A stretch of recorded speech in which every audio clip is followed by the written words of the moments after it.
Bonjour. Michael Caron, journal du dimanche. Est-ce que tu peux comparer l'influence de Kylian Mbappé en dehors du terrain, notamment dans la vie de groupe, par rapport à 2018? Oui, Kylian en 2000. Bonjour Antoine, Sander en désadresse TF1. J'aimerais savoir, d'un point de vue ressenti, qu'est-ce qu'on ressent quand on marque un but, qu'on le célèbre et que 2 minutes après, il est annulé? Ah bah c'est la VAR, ouais. Ben, je crois que moi j'ai été l'un des premiers à mettre un but et annulé par la VAR, je crois, dans un France-Espagne. Donc ouais, c'est chiant. Ça te permet pas de célébrer comme tu veux. Et voilà, mais c'est comme ça. Déçu, mais après voilà, on a été gentil parce que on était déjà qualifiés. Mais je pense que ça aurait été autrement si on avait quelque chose à jouer ce soir-là. Antoine, bonjour, Xavier Giraudon, InfoSport Plus Canal. Parlez-nous de votre nouvelle liberté, de ce rôle-là. Et est-ce que c'est en bleu votre meilleure période en termes de jeu, le moment où vous éclatez le plus en termes de jeu? Bah, c'est assez libre. Être là dans la relation avec la défense et les attaquants. Après, défensivement, comme d'habitude, aider mes coéquipiers et après, avec ballon, bah, essayer de les mettre dans les meilleures conditions. Là, j'ai 3 joueurs devant moi, donc plus de possibilités, plus de choix, donc plus facile pour moi. Et après aussi, physiquement, je suis très bien. Et quand je suis bien physiquement, bah, ma tête est beaucoup mieux. Donc c'est plus facile pour moi de jouer, de répéter les efforts. Et voilà, après, défensivement, comme d'habitude, essayer d'aider tout le monde et de gratter 2-3 ballons. Bonjour Antoine, Dominique Séverac, le Parisien. Là, bonjour. Bonjour. Il y a un an et demi, vous étiez éliminé en huitième de finale de l'Euro. Depuis un an et demi, vous avez gagné la Ligue des Nations. Là, vous sortez d'un premier tour plutôt convaincant. Qu'est-ce qui a changé en un an et demi? Et quelle est la part du coach dans ce changement? Qu'est-ce qui a changé? Je pense qu'on était un peu trop relâché contre la Suisse quand on menait 3-1. On a cru que c'était plié. Mais voilà, dans les grandes compètes, bah, tu te rends compte que c'est difficile. Il n'y a pas d'adversaire facile. Contre la Pologne, ça va être pareil de compliqué. Donc bien se préparer.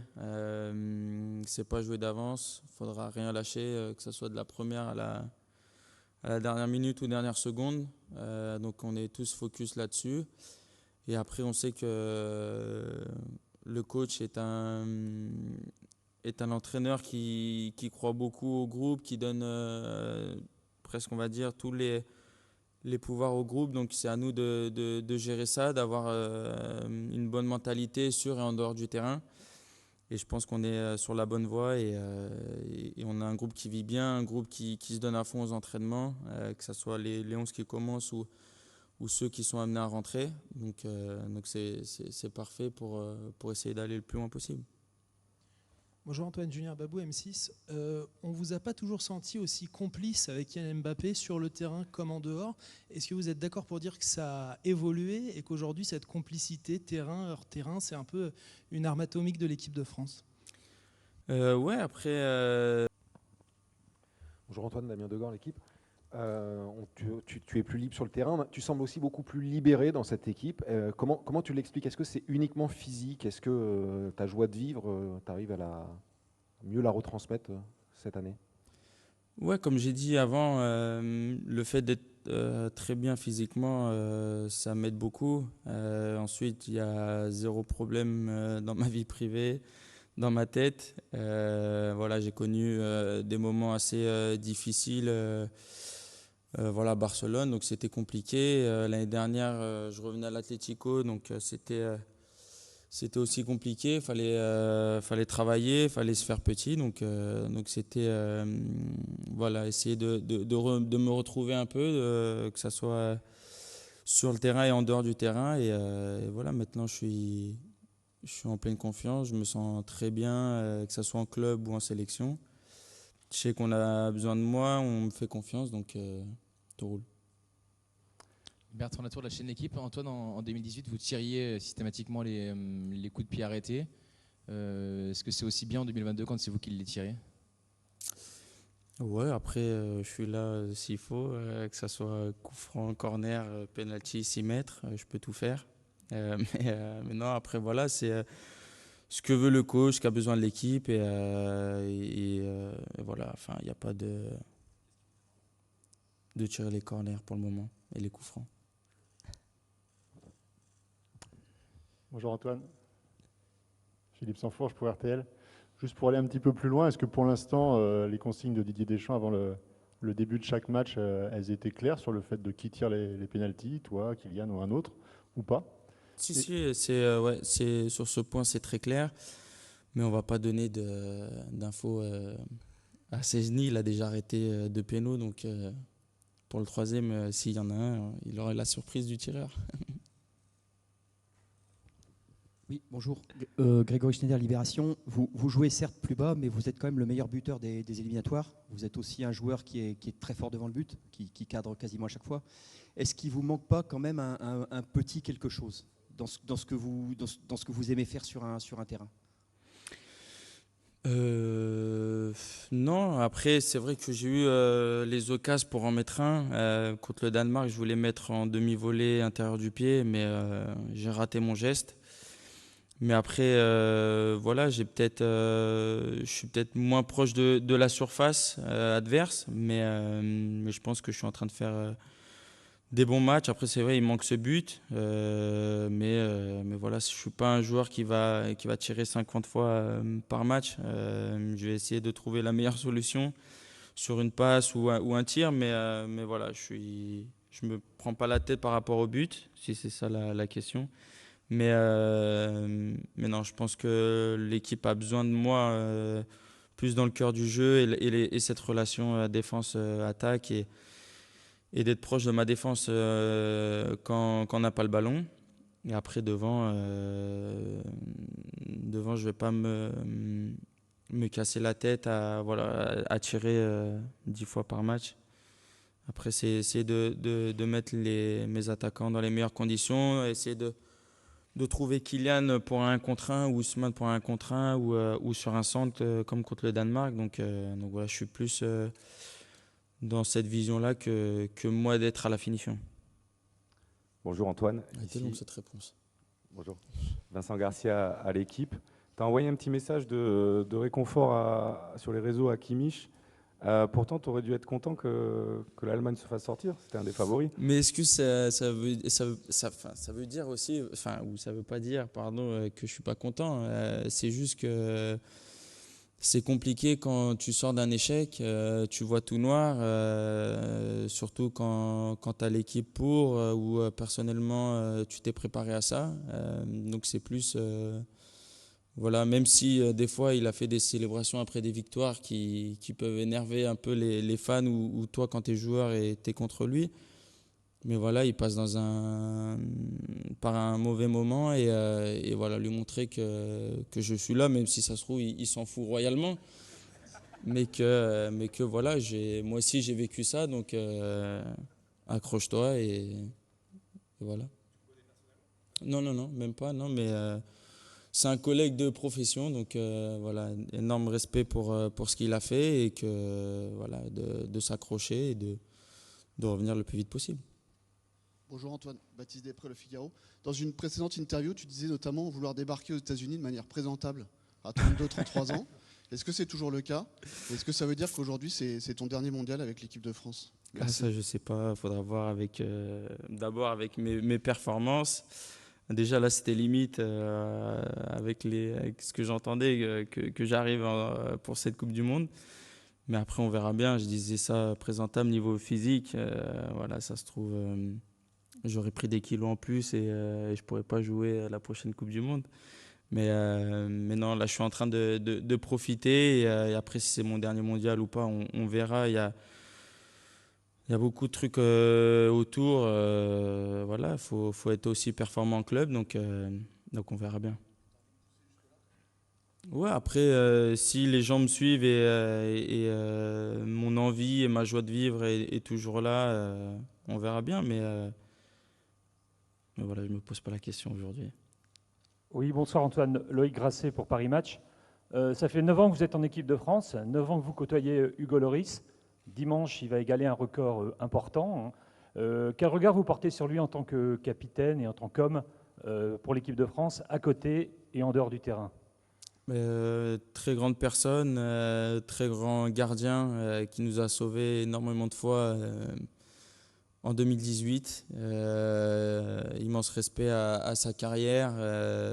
Voilà, il va rentrer dans l'histoire de l'équipe de France. C'est beau, il peut être fier de ce qu'il est en train de faire. Et puis ensuite, à côté, un très bon ami, un grand camarade, voilà, une personne facile à vivre et avec qui on prend du plaisir, même s'il n'est pas très bavard, mais on aime bien sa présence. Bonsoir Antoine, Jérémy Talbot pour l'AFP. Je fais un pas de côté parce que vous avez eu des déclarations, des prises de position courageuses contre l'homophobie et pour les droits humains notamment. Est-ce qu'une part de vous-même est un peu gênée de jouer une Coupe du Monde au Qatar qui a été critiquée dans ce domaine-là? Un peu gêné, oui et non. Après, peu importe où je serai dans le monde, ils savent qu'ils auront toujours mon soutien. Et voilà, après, ensuite, je suis footballeur, c'est ma profession. Mon pays m'appelle pour jouer une compète internationale. Donc c'est avec fierté et beaucoup d'envie que je viens. Mais comme j'ai dit, ils ont tout mon soutien et tout mon respect. Et voilà. Bonjour Antoine, à ta droite, Xavier Montferrand de Radio France. Tu as disputé 70 matchs d'affilée avec les Bleus, ça va être ton 71e. Qu'est-ce que ça représente déjà pour toi ce record? Patrick Vieira est battu à plat de couture. Qu'est-ce que ça représente? Est-ce que tu coches ça sur un cahier? Non, mais plus. Voilà. Est-ce que ça a une importance pour toi ce record Ouais, au début, bien sûr, quand on était, je crois que Vieira c'était 44, donc quand on était à la 40e, on faisait un peu des appels du pied au coach pour qu'il continue à me mettre. mais non, après voilà, c'est aussi la relation que j'ai avec l'entraîneur, la chance aussi de m'être blessé sans les périodes de sélection. Il faut un tout et c'est une immense fierté. Et voilà, c'est pour ça aussi qu'à chaque fois que je suis sur le terrain, j'essaye de tout donner pour ce maillot, mais aussi pour l'entraîneur, parce que sans l'entraîneur, il n'y aurait pas ce record. Donc, très fier et très heureux.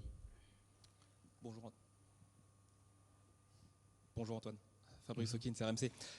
J'ai l'impression que cette équipe est beaucoup plus offensive que celle du dernier Euro, notamment avec vous repositionné dans ce rôle-là, avec Kylian, Ousmane et Olivier Giroud. Est-ce que c'est votre sentiment aussi? Est-ce que ça vous fait quelque part un petit peu plaisir, vous qui êtes un joueur offensif à la base? Et deuxième petite question sur les pénaltys, vous vous êtes exercé. Est-ce qu'il y a eu des bonnes surprises sur les tireurs de ce que vous avez vu?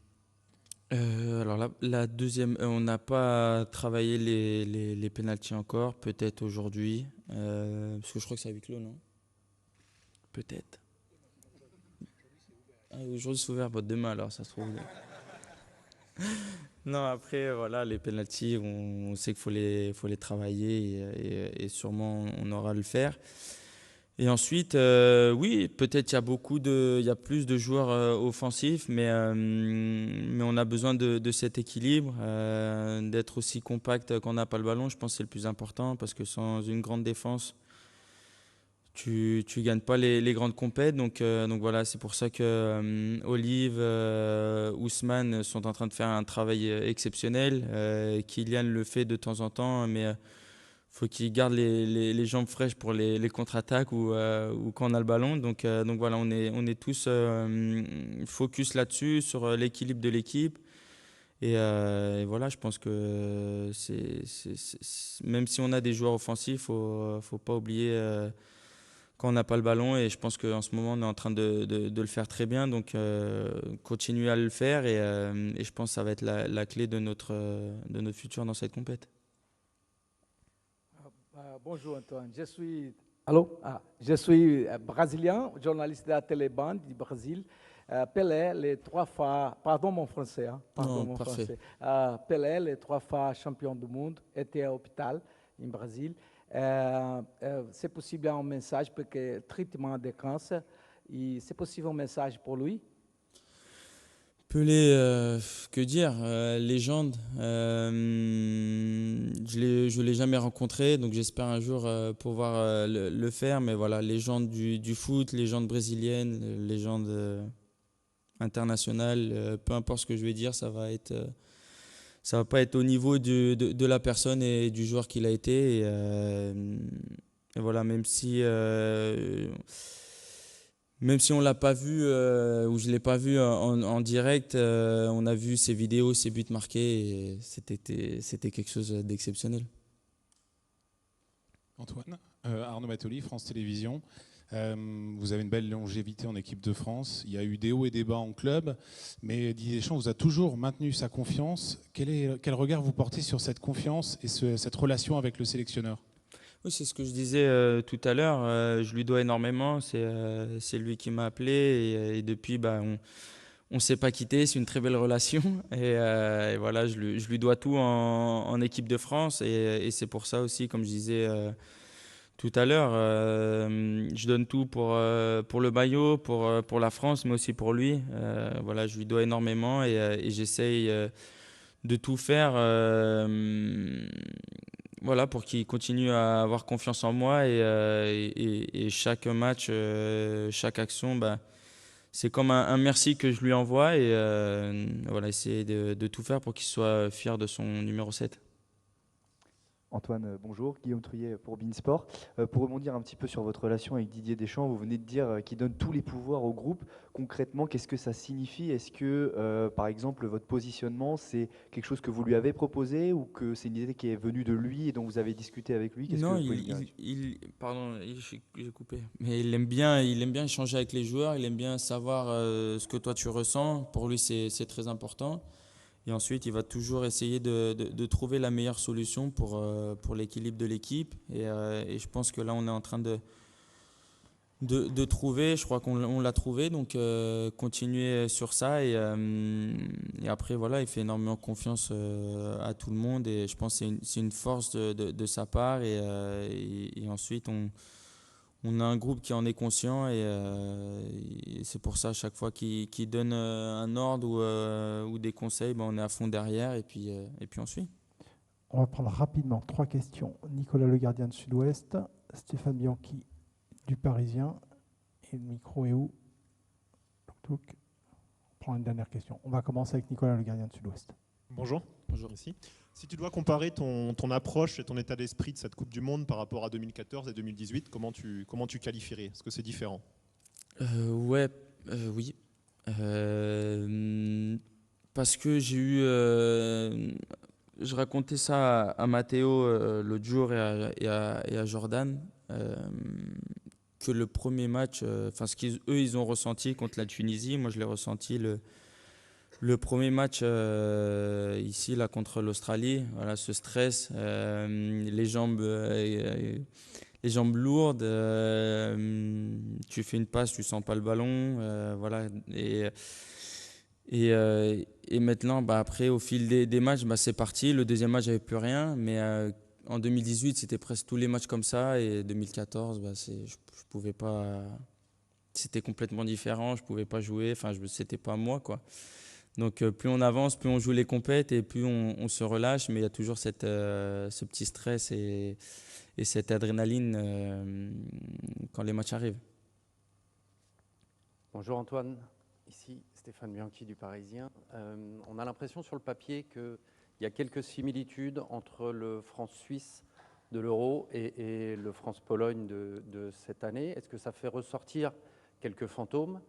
Et plus généralement, on a eu l'impression que la France avait, à travers la Ligue des Nations et même contre le match face à la Tunisie, un peu plus de mal à gérer sa position de favori. Est-ce que c'est le cas? Non, après contre la Tunisie, il y avait beaucoup de changements, il n'y avait pas d'automatisme, il y avait des joueurs qui ne jouaient pas à leur poste, donc c'est compliqué. Voilà, et aussi, les joueurs savaient qu'ils étaient regardés et ils allaient être regardés encore après le match, donc c'était compliqué de jouer. Et après, favori ou non, il faut qu'on soit focus sur nous-mêmes et qu'on garde cet état d'esprit des 2 premiers matchs où on était tous concernés défensivement ou offensivement. Et après, je me suis embrouillé avec la première question. Ah oui, après la Pologne, ça va être compliqué. Et ça, il y a beaucoup de changements dans le groupe par rapport à la Suisse, mais ça va être compliqué. Ça va pas être un match facile. On n'est pas en quart, on a un 8e à jouer. Faudra tous bien travailler là les jours qu'on a pour arriver au top à ce match. Et ça va être compliqué. Et voilà, c'est un 8e de Coupe du Monde et on a vu, on peut perdre contre n'importe quelle équipe. On a vu dans les autres groupes. Donc voilà, bien se préparer et être focus sur comment défendre et comment attaquer. De quoi ? Ouais, faut passer à autre chose. Même si ça fait mal, faut passer à autre chose. Mais voilà, après, on va s'en rappeler peut-être avant le match que voilà, il n'y a rien d'acquis. Et même si tu es devant ou mené au score, bah, tout peut se passer. Et en 90 minutes, on peut perdre un match ou gagner un match dans n'importe quel moment. On va terminer avec Guillaume Lenné de Ouest France. Bonjour Antoine. Il y a un joueur qui n'est pas là, que tu adores, c'est Paul Pogba. Il a toujours été défini comme un joueur de grands tournois, un joueur très fort sur des courtes périodes. Finalement, ça correspond aussi un petit peu à toi, parce qu'en 2016-2018, tu étais un joueur majeur de l'équipe de France. Aujourd'hui, tu redeviens ce joueur majeur qu'on avait un petit peu perdu un petit peu avant. Est-ce qu'il y a quelque chose qui fait qu'on switch comme ça vers, on va dire, par rapport à l'événement, qui fait qu'on se transcende et qu'on est différent dans ces moments-là ? Peut-être. Ouais, après, il y a beaucoup d'envie dans ces matchs. Mais voilà, après, dire que je m'étais perdu un peu dans les matchs d'avant, c'est un peu méchant et un peu dur. Mais non, après, c'est vrai que jouer une Coupe du Monde ou je sais pas, une compète, bah, c'est toujours un petit plus. Et il y a toujours cette envie de bien faire. Et en plus, c'est un tournoi court.